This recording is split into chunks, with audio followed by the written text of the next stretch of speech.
asalaamaaleykum wa rahmatullah mbokki jullit yi mbokki taalibe yi mbooloo mi di nuyu ñëpp képp ku fi teew mag ak ndaw góor ak jigéen di sant nag sunu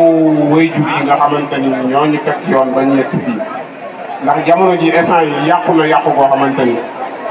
ku juddu ci diine ji am ay waajur yu baax teete la yar la ba nga toll fii da nga kaa war a sant say waajur parce que nit amul lu dul ay waajur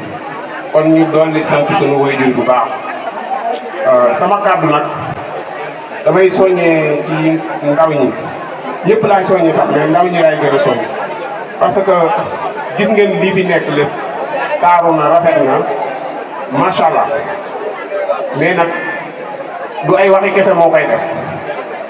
comme du wax ay waxi kese moo koy def te mag ñi aussi nañ leen noppal xam ne seen wàllu wëy na dañ leen di laaj seen xalaat ñu ñuy teg loxo ñu mën a avancer kon dëgg-dëgg mbir mi ñun ndaw ñi ñoo ko yor ñun ñoo ci war a gën a góorgóorlu xam ne mbir mi du waxi kese bu ñu wootee réunion nañ jéem a ñëw di teew ku teewut boo fekkee da ngaa am ngànt nga woote dama am ngànt mais jàpp naa ne famille bu nekk bu ñëpp mënul ñëw kenn mën na ñëw bu ñëwee teewal ñenn ñi bu ëllëgee keneen mën a jógee foofu ñëw ñu góorgóorlu xam ni mbir mi du ay waxi kese te lii gis ngeen ni mu mel yàlla gërëm na ko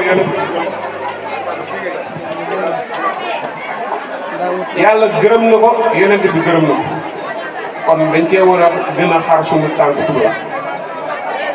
te xam ni ay tuyaaba kese moo ci nekk ñu doolee góorgóorlu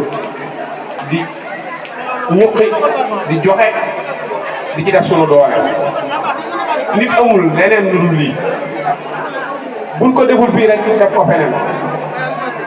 buñ ko deful fii feneen lañ koy def te jàpp naa ne def ko fii moo gën a doon farata kon nañ gën a góorgóorlu génération bi nga xam ne ñoo topp ci ñun nañ bàyyi xel mbir mi parce que intégré nañ leen donte laaju ñu leen dara gis ngeen tey jii nit ñi toppee suñu ginnaaw kon da ngaa war a xam ne say mag fi ñu teg seen i tànk yow fa nga war a teg sa tànk ñu dollee góorgóorlu takk ndigg yi laxasaayu di ci def suñu ñax bu bis bi jotee ñu mën koo def ci anam yi ngeen ko bëggee loolu daal laa ne woon naa ko wax ndax temps bi matewu ko te dañoo tële wax ci mbooloo ñu ngi sant ñëpp nag di gërëm ñëpp asalaamaaleykum wa rahmatulah. Mame Makhtar Ndiaye